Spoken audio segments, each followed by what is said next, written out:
No doubt most of you have heard of a winter sowing technique, whereas you start your seeds in a gallon container like a water jug or a milk jug.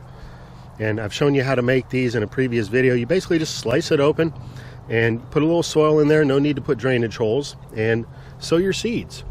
And as you can see here, these are some ground cherries, and they're sprouting up nicely. Over here in this other container, we've got some gomi berry cuttings in sand, and they're doing well. You can see the humidity in these containers. They've just been sitting out here. I finally gave them a little bit of water the other day because, like I said, no drainage holes, so the initial moisture in there mainly stayed contained. But the point of this video really is to show you yet another technique. Alright, so last night I transplanted some cuttings of cranberry hibiscus that were already rooting out. Now this is a plant I've tried to grow from seeds on several occasions, and I can never seem to get a viable seed. So I went ahead and got some cuttings this year. And because we're still dipping down into the 40s, low 40s, if not high 30s, this plant can still die back at this point. But I needed to get them in the ground. And as you can see, they survived last night just fine, just by putting this little water container over the top, little greenhouse. And I have the caps just cracked, like so.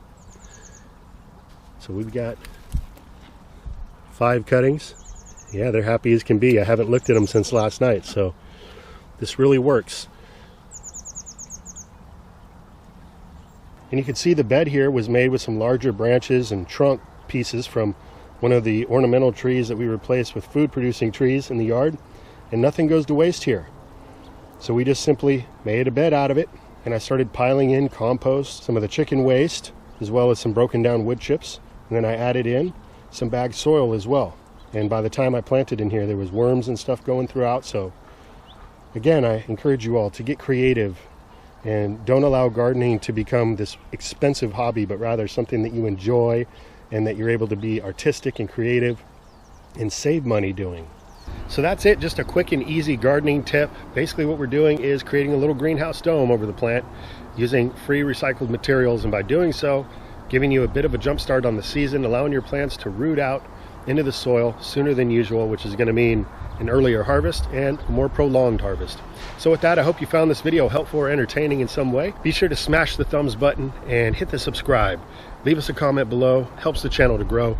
So with that, I'll be talking to you again real soon. Take care.